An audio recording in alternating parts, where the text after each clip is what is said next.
Hi, everyone. This is Gary. Thanks for joining me today. I really appreciate your time. If you're interested in leveraged ETFs, this is the place to be. I'm going to be talking about a number of different leveraged ETF strategies in this presentation, and I think you're going to get a lot out of it. The presentation will start with a little bit of a disclaimer, as many of these do, but the information is for educational and entertainment purposes only. I'm not a licensed financial advisor. Leveraged ETFs involve significant risk and may not be suitable for all investors. And that statement couldn't be more true. So please take a minute to just read through these, and I appreciate it. So before we even get into leveraged ETF strategies, I think that it helps to take a minute to understand why some of us, including me, have gone down this path of either looking at ways that leveraged ETFs can boost our overall portfolios. So we might still be focused on, let's say, can slim investing, but see leveraged ETFs as a way to augment that, so to speak. Uh, and then there are others who actually go 100% into this as far as trading nothing but leveraged ETFs. So going in 100%, which involves a lot of risk, but if you've got some a good strategy in place and some good ways to mitigate risk, it can make a lot of sense. So let's talk for a minute about why you would go down this path in the first place. And I think the obvious answer is the huge amount of potential returns that you get with leverage. And for the most part, I'm going to be talking about 3x leveraged ETFs in this presentation, particularly the TQQQ, but there are a lot of different versions of leveraged ETFs, 2x, 3x, and some 4x. Along with that great leveraged potential return, though, is you've got a lot of risk associated with that leverage, too. So what can go up 3x times can also go down 3x or more times. The interesting thing is when you look at these different leveraged ETFs, usually they're composed of high quality components. And what I mean by that is that if you take the TQQQ as an example, which is a 3x leveraged ETF, which is based on the base instrument, which is the QQQ, which is the NASDAQ 100 stocks.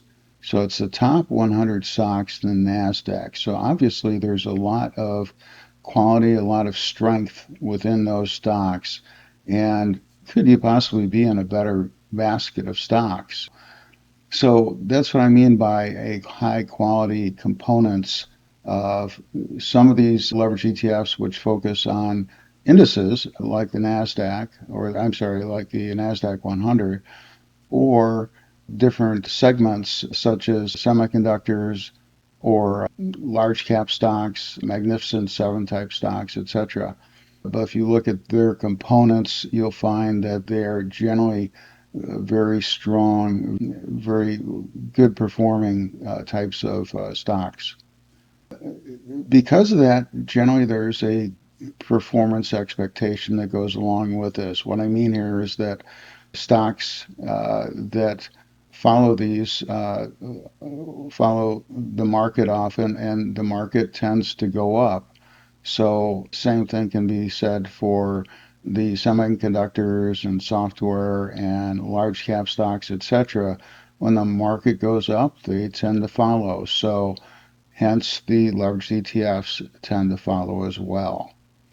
Many of these are technology leveraged ETFs, mega cap stocks, the Magnificent Seven, like I mentioned before, and the bottom line is that a lot of these tend to drive growth. So there's a lot of good things that can be said about the particular makeup of these leveraged ETFs, but there's a couple of things you need to keep in mind as you try to settle in on a leveraged ETF strategy that could make sense for you. One is, does it really capture returns for you. It does do a good job of that. And the net profit that one returns might be the not be the ultimate decision maker for you as far as the best strategy to go with, because there's other things you need to consider too besides how much of a profit return it captures. But obviously that is a very important piece. But also, can it mitigate risk for you? You know, you've got to have ways of reducing your risk and being able to participate in these types of strategies, knowing that there is some risk mitigation available. So this presentation is going to focus on four different leveraged ETF strategies. Obviously, we need to look at buy and hold as one of those because that is something that anybody can easily follow, and it is something that is quite often used to measure against as far as how competing strategies do. I'm going to show you a swing strategy that uses multiple indicators for getting in and getting out of trades. And there's the strategy that Vibha Jha uses for trading the TQQQ. And then there's the leveraged edge strategy, which I've been very involved with as far as developing. So over here on the right are the net profit results specifically for 2024. Buy and hold a little bit over 64%, combination swing almost 90%, so that had a good return. And Vibha had a range. I have a range down here because Vibha didn't share her actual trades with me. I have her rule set, which she shared with pretty much everybody, and I went through all the trades that I thought she would have taken for 2024 based on that rule set. And I reviewed that with her, and she felt that I was pretty much right on as far as the trades that she took. However, the way she trades is she will go all in on her position right away, and then as she gets visual cues based on her rules of either time to sell into strength or time to sell into weakness, she will start reducing her position size. And I've got no way of knowing what that amount is, what that percentage is that she's taking off when she does that. So therefore, I actually came up with a range that I thought was reasonable based on pretty much guesswork as far as how aggressively she does that. And then there's the leverage edge strategy, which came in about 63%, which is very close to the buy and hold. Now, another huge part of this is the max drawdown. And max drawdown at 43% almost for buy and hold is pretty much intolerable. And I'll show you what that looks like. The combination swing had almost 23%. Vibha's was about 12, and the leveraged edge about 17%. Now, when you look again at implementing or choosing a strategy to go with, it's not just the net profit result that is the thing you want to key on. There are other factors you should consider. First of all, can you implement it? In other words, does the strategy have the structure that is easy enough for you to follow? Does it have a good rule set that's easy to follow? Do you have the skill set for following that particular strategy? And is there training involved around that strategy? Are there tools that will support it? Does it complement your particular trading style? So there's a lot of things that go with this besides the net profit. And when I say your trading style, I mean, you need to look at things like how much monitoring is required, how many trades do you do in a year, things like that may or may not fit your particular trading style. And what's the risk mitigation look like? What is in place to help you keep that risk factor down? And lastly, is the strategy flexible? So, meaning, can you make minor changes to the strategy to help it actually fit a little bit better within your trading style. And for that matter, too, I've focused very much on TQQQ here, but does this strategy provide you the flexibility to use it on other leveraged ETFs? There's quite a few out there that are really good ones, things like SOXL, FNGU, just as a couple of examples. So, a lot of things to consider here. So we're going to look at buy and hold first. And the way I'm going to do this is as I get to each of these, I'm going to move over to a TradingView chart to show it to you live on the chart so that, because frankly, I think that's a lot better way to do it than using a PowerPoint slide to try to go through particular trades. So the first one we're going to look at is buy and hold. And I'm going to pause this for a second and move over to the. This is the TradingView chart now, and this is on TQQQ. You can see the symbol up here in the top left corner. I made it very simple. All we have is pricing on the chart, and the strategy ends up getting in the beginning of the year, $48.13 price, rides up a nice uptrend, but then we start hitting these drawdowns that can be tough to sit through. The first one is 23.5%, right up again. The second one is a huge, almost 43% drawdown. And this would be really tough for anybody to sit through.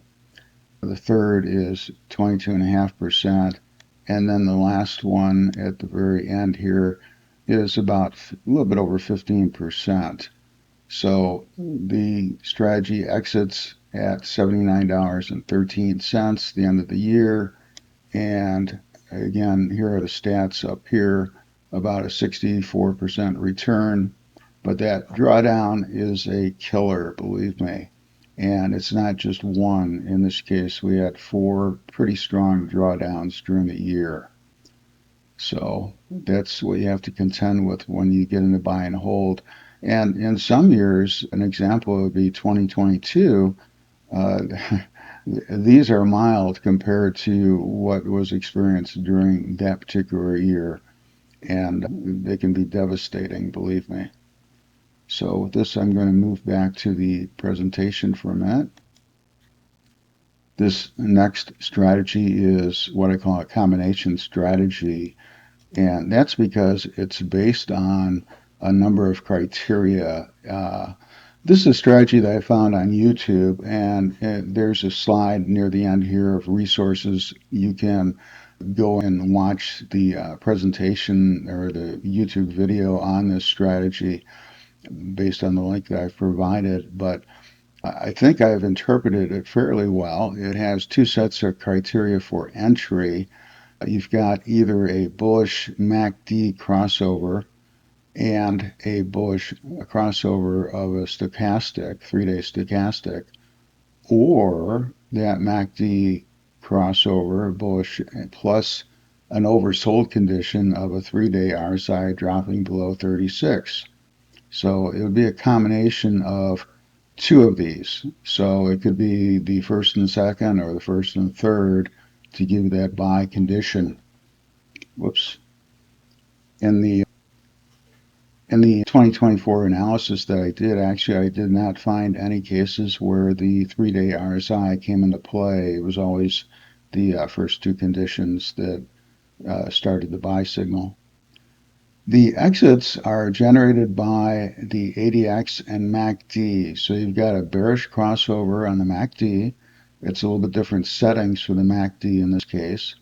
And while that's happening, you're looking for the 21-day ADX to be above 23. So hopefully that's going to give you an indication of a strong downtrend. So that's what's going to get you out of the trade. Otherwise, it's going to be reaching a profit target or hitting a trailing stop. A profit target of 21%, a trailing stop of about 16%. Interesting note here, the author said that do not buy if there's any sell criteria present. That can and does happen. So You'll see in the trades that I show you, I'm going to give you an indication of how I looked at the sell criteria to make sure it was not present at the same time I was doing a buy with the buy criteria. The bottom line, though, is that since we're looking at these crossovers and so on, this can be a little bit of a subjective approach to doing a strategy, so a little bit subjective implementation. I'm going to move back over to the TradingView charts now. This next strategy that we're looking at is the combination strategy, and we're back on the TradingView chart here. I realize this looks a little bit busy, and I'll walk through it. Hopefully it'll get a little bit easier to understand. The parameter settings are up here in the green, just showing what the buy and the sell conditions are, along with the profit and trailing stop loss settings. Our first buy is over here on the 18th of January, and this is based on these indicators down here. I've actually got 5 indicators on this chart. The first 2 indicators relate to sell criteria. The top 3 relate to buy criteria. So the MACD down here at the bottom, we're looking for that to be bearish. We're looking for the ADX to be bearish. We're looking for RSI to be bullish, stochastic to be bullish, and MACD to be bullish, or a combination of 2 of those for a bullish buy signal. The January 18th had bullish signals on the MACD and the stochastic, and I said I would check to make sure that we did not have sell criteria at the same time that we had buy criteria. So I checked and made sure that both the ADX and the MACD were not in a bearish condition when we had those buys. The sell for that was fairly quick. About a month later, on February 13th, we got out for about 10% gain, and that was based on a ADX that was higher than 23 and a bearish crossover of the MACD down here. We stay out of the trade until April 26th when we get back in, and we've got that bullish crossover in the MACD and stochastic at the same time, and we do not have a bullish condition on the ADX. I'm sorry, we do not have a bearish condition on the ADX or the MACD. Both of those are looking bullish. So it's okay to go ahead with our buy there. When we get into this, we find that we make it up to our profit target of 21%, and I like to stay in and not get out of the trade and to continue on with it, which is good because it got all the way up to here where it finally had an exit on July 12th, and this is where we had an ADX greater than 23 and a bearish crossover on the MACD down here. So we get out with about a almost 46% gain on that trade. So that was a really nice gain. We stay out through this downtrend, and this is a rather quick downtrend. It's a pretty dramatic downtrend, and I make a little bit of a rule exception here when we get down here. And what I'm talking about is that we have the bullish condition to get in with the MACD and stochastic here for this buy, but although we have a bullish condition on the MACD down here, we actually have a bearish condition on the ADX. And I felt that the ADX was just lagging a lot because it had such a really strong downtrend here that ADX lagged, and that was the reason why it appeared that way. And therefore, I decided to make that exception with that rule. You may choose to handle it differently. Again, these are All rules that I was able to gather from the video that I watched on YouTube, and I'd encourage you to watch it as well. And you might decide handling it differently would make more sense. But in any case, would be in the trade moving up to here. And this is where the max drawdown comes in of about 23% on this pullback, which is pretty tough to take. But then it goes back up and we get a profit target again, hitting that 21%. And I elected to stay in the trade and moving back up through here until finally getting to this point where we end up hitting a trailing stop loss setting of 16% and getting out at $78.78 on December 20th. So the net is for this, we ended up doing just 3 trades with almost a 90% return and max drawdown of about 23%. So not bad, but a little bit tough on the drawdown. And like I said, it's the implementation is a little bit subjective as far as how you look at these rules, and there's a lot of conditions involved, so it can be a little bit tough to follow. I'm going to move back to the PowerPoint now, so I'm going to put back on the PowerPoint presentation now, and this next one I call a champion leveraged ETF strategy. That's because this particular one is based on what Vibha came up with. And the reason why she's interesting to watch as far as her strategy is that it's a significant part of her strategy, her overall strategy. And she's participated in the United States Investing Championship several times. And in the case of last year, she came in about 10th place with a 78% return. And then in the year before, in 2023, she was in it again and came in second place with a 69, almost 70% return.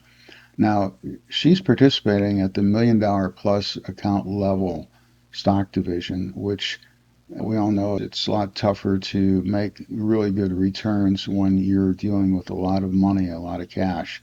And so that's pretty impressive what she was able to do here. So that's why it's pretty remarkable that she's had these kind of returns and shows consistency doing it as well. Vibha has very simple buy criteria. She gets in on either an IBD follow through day, or she'll use 3 days up in a row of higher highs and higher lows, and she's looking for signs of character change during that period.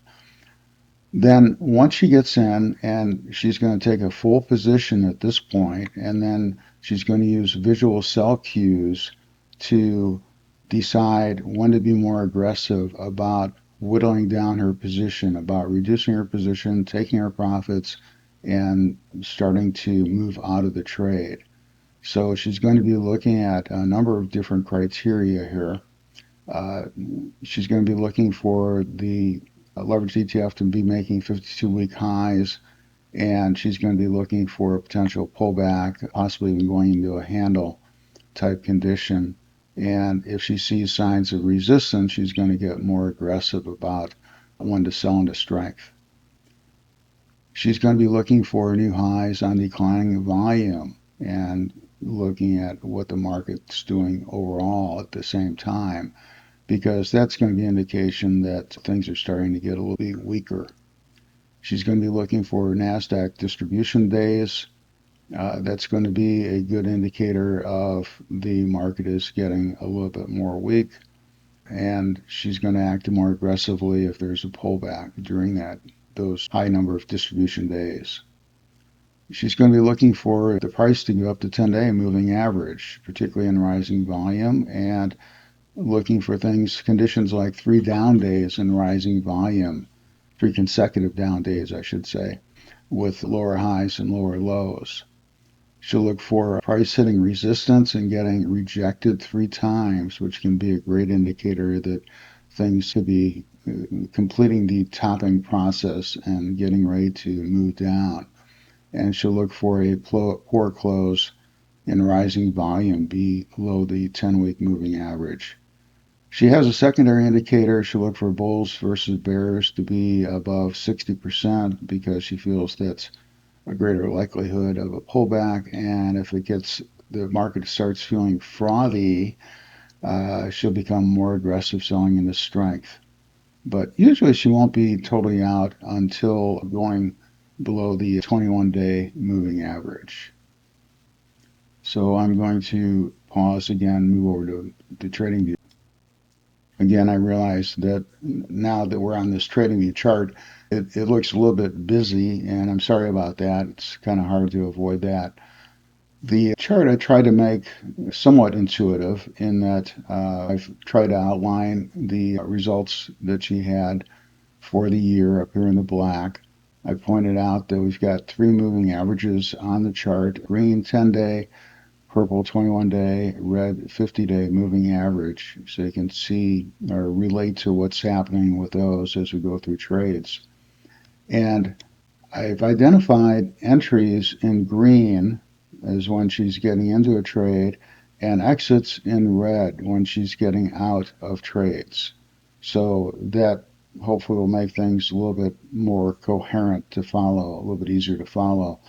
The yellows are more the areas of action that is being noted, whether it be areas of uh, strength and potential opportunity to sell into strength, or weakness where the price is starting to get a little bit weaker. And then I've highlighted a couple of interesting situations in gray as well. So let's start off with when she gets in over here on January 11th. She's gotten in on 3 days of higher highs and higher lows to get into this trade. And she stayed in through some weakness, cutting back, coming down below the 10-day moving average a couple of times actually. The second time right here. And then finally the price comes back up and shoots down back below the 10-day and the 21-day moving average. And after this gap down below 21 days, she's out and in cash. So she's in cash when the price is going through this. And this was interesting. If she had been in this trade, she would have noted these three areas of resistance where the price gets rejected, coming up to a new high, pulls back, new high again a second time, pulls back, and new high a third time, pulls back, and then starts rolling over and going down considerably. Down here, she sees that there's 3 days of higher highs, again, higher highs and higher lows, and gets back into the trade. So she's sitting in the trade back up through these areas of weakness. Usually this is the 10-day moving average that's being cut, sometimes on higher volume. And of course, if there's confirming day after that, that adds to weakness. But those are the kind of things that she's looking for going through this. And in some cases, she's looking for the price to hit new 52-week highs, and that's where she's going to be looking for resistance. Is the price going to continue going up, or is it going to start pausing and hitting resistance? And here we've got a number of days, consecutive days, where we've got the price hitting new highs as it's moved up. And interestingly, as it gets up here, we have this kind of reversal situation where we've got 3 days of lower lows, consecutive days of lower lows. And that comes down to the 10-day moving average. So definitely a sign of weakness, but the price turns back around and continues going up to where it finally hits resistance up here around July 10th or so. And then on the 11th, we have a major reversal day where it really drops down and drops below the 10-day moving average. So This is where she'd be scaling out a lot, if not actually getting out of the trade right here. But it's a judgment call as far as me trying to interpret what she would have done for her trade. But based on her rules, specifically, she probably would have stayed in through the 10-day break. But we get this gap down below the 21-day moving average here, where she would definitely be out and selling any kind of balance that she had. The She would have been in a cash position through this downturn here, staying in cash until we get the 3 days of higher highs, higher lows again to get back in the trade, and the price starts moving back up. She gets to this point and starts hitting some resistance. And at this point, the price has a major reversal day down below the 50-day moving average. And then we've got the confirming close right after that below the 50-day moving average. And this is when I believe she would have exited the trade. She would have gotten out, gone back to cash. Price goes back down again. She gets back in again, 3 days moving up on higher highs, higher lows, and she stays in the trade. Notice that up here we get to above the 50-day moving average, and then the price drops down below the 50-day moving average and has a really poor close on rising volume below the 50-day moving average. So this is not good, and this is something that would have been a significant amount of weakness for her to consider. I have this in red because it's in a place where she could have gotten out. But since she just literally entered right before that, she may have continued on and stayed in the trade. And in that case, it would have moved up, hit some new highs here on lower volume. So that would have been sort of a cautionary area. Continuing on with the trade until the 10-day drops below the 10-day moving average on higher volume, so an area of weakness. Staying in the trade until over here finally it cuts down below the 10 and the 21-day moving average, in which case then she would have exited for sure. At that point she would have stayed out of the trade and stayed in cash until she got over here to this point. I made a note here. We have actually 3 days of higher highs and higher lows here, but this is huge gap ups and not the typical point where somebody would enter into a trade. So I just want to make note of that. We recognize that there is 3 higher highs here, but this is not the kind of situation where you'd be entering into a trade. And that's what I was trying to say here. We've got really extended bounces where it wouldn't make sense. Rather, she would have looked for this kind of situation where we had a new low and then 3 days of higher highs to get back in and trade again. She would have seen a little bit of weakness here shortly after that, but stayed in the trade until over here. And as we're moving up in this trade and get to this area of resistance here on December 16th, I don't know what she would have been thinking, but in my mind, if you're within a couple weeks of the end of the year and you're hitting a new high, that might be a good time to very aggressively sell out, basically sell offensively to get out of your trade and capture your gains. So she could have gotten out at that point, or she could have looked at using the low of that day as a stop to get out of the trade. So thinking that if it cuts below that, then she sells the rest of her position.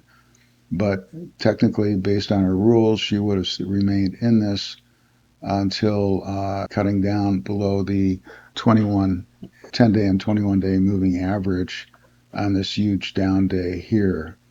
Uh, if she had gotten out on December 16th or around that, based on this, it would have been at a $90.67 price point, and that would have provided a significant increase to her results, and hence part of the reason why I have a range set up as far as her potential return. So it's hard to say what she actually did, though. But in any case, we definitely would have been out by 12/18, by December 18th for her trades. So I'm going to move back over to PowerPoint. The last strategy I'm going to talk about is the leveraged edge strategy. And this one is, it had fairly good results in 2024, about commensurate with the buy and hold result as far as net profit. The max drawdown, though, is significantly less at only 17%. This used the strategy and an additional indicator. It would use the MACD to help augment the strategy, and used a trailing stop of about 35.5% and a one-day stop of 12.9%. This strategy uses that rather than a typical stop loss. It's going to look at the closing price the day before, and then if the price drops significantly, has a lot of volatility that next day, and drops 12.9% below that closing price from the day before, it's going to exit. Also has a profit target set of 33.6%. This is the strategy on TradingView again, TQQQ, and the results for 2024, 5 trades, resulting in that a little bit over 63% return. And want to make a note, well, I'll get to this note over here in a little bit, but anyway, the strategy actually was in a trade, continuing in a trade from 2024. I'm sorry, from 2023. It had a rebuy situation here in December where it would have been back in the trade and in the trade into the beginning of January. So I used January 2nd as an entry date for the strategy for calculation purposes, and a price of $48.13 to start that. So the strategy is actually this down here.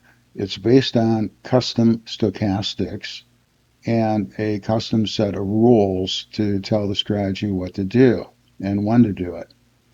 And the strategy will provide signals down here on the strategy itself, with S for sell, B for buy, RB for rebuy, that kind of thing. And you'll see notations up here on the price portion of the chart showing like cross under range exit, that would be a sell, buy for a buy, etc. So we have visual cues both on the strategy and in the price section to tell us what's going on with the strategy. So the strategy would have stayed in until this point, which is April 5th, where it would have exited on a cross under range exit, and price would have continued going down, and it would have gotten back in here on May 2nd, where it would have bought again, stayed in the trade up through this point here, where we hit a profit target. And the conditions are still positive, so the strategy has instructions that it will rebuy the next day at the close of the next day if the conditions are still positive for making the trade, for being in the trade. And that's what it did here, is it rebought the next day, and the price continued moving up to this point and hit resistance up here, started moving down, and ended up exiting here on a cross under range exit. So this ended up having about a 1% loss on this part of the trade. But for this part of the trade up here, it had a 35.5% gain. So this is actually too where we would have had our max drawdown of about 17% for the entire year. The position stays in cash until this point here, September 13th, makes a buy, holds on that position, and gets out on November 1st for a 5.3% gain. Strategy, move this up here a little bit. The strategy stays out and in cash until it gets over here and gets into a new buy. And this is on November 29th, where it gets back in. And again, moving up here, it hits resistance. And that same resistance I mentioned in the Vibha slide on December 16th. And at this point, you could have continued following the strategy, of course, and that's what I show happening here. It actually would have still been in the trade here, exiting at December 31st at $79.13.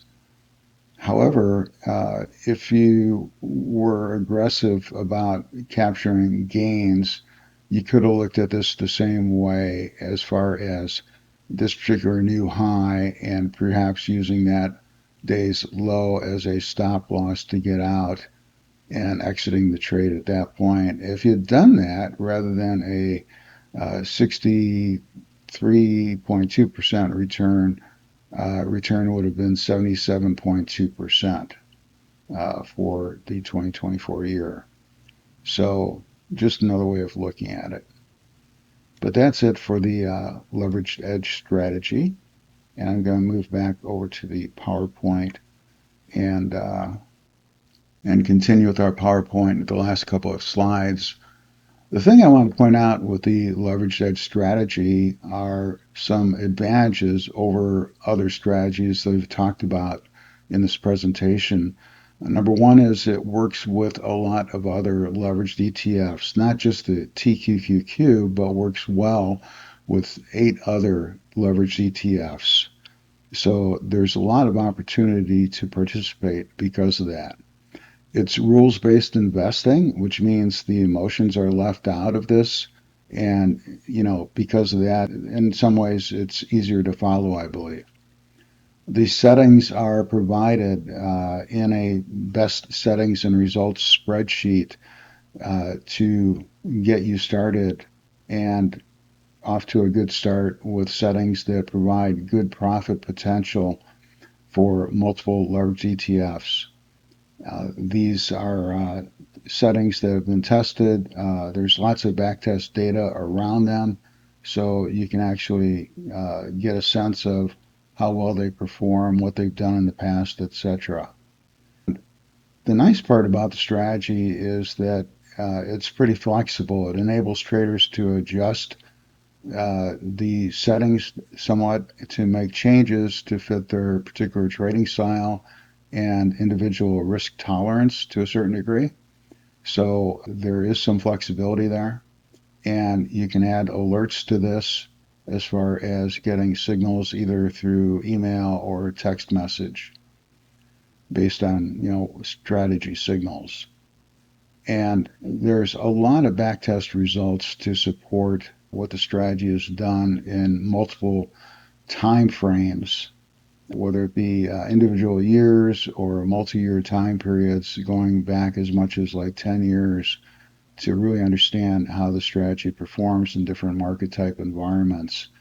In fact, we actually use one of the back tests for the 6-year period as an indicator that when you go in and you set up all of these settings for the strategy, we want to make sure that after you do that, the backtest results for the strategy agree with our known backtest results, and therefore we know that the settings are correct with what somebody has set up as far as the strategy.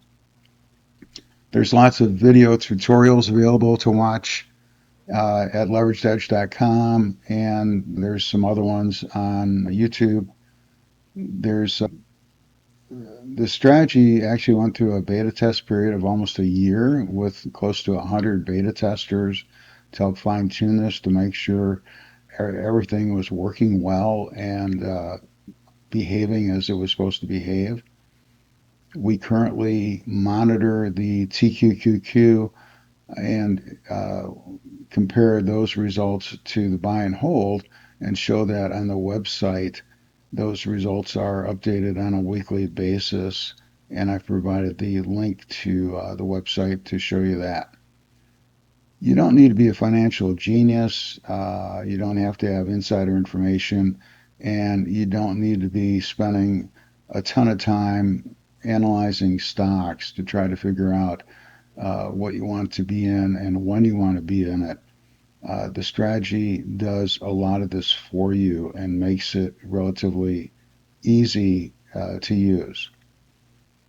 I use a buy and hold indicator from this particular individual that's available as a standard on TradingView that anybody can use. So if you want to see buy and hold results very easily for any particular trade or any particular strategy, this is one I would recommend using and checking out. The combination swing strategy I mentioned, this is the link to that YouTube video where I learned how to do it. And then Vibha has made a number of presentations and YouTube videos that you can watch on YouTube. I'd encourage you to go check out those. I think she's got about 3 of them out there now. And then there's a lot of material out there on the leveraged edge strategy, either at the website or on YouTube. And there's a few particular videos I'd really encourage you to watch and check out. The live trading I mentioned a little bit before. Check that out. You can see what the strategy is doing for the 2020 year. And while you're at the website, you can get a download link to get a leverage ETF guide that will give you some more information on the strategy. There's, like I said, more videos on YouTube. You can follow me on X. And I'd like to encourage you to subscribe and become an Edge Strategy member. We'd love to have you join us. And with that, I will wrap it up. Thanks for your time today. Thank you very much. Bye now.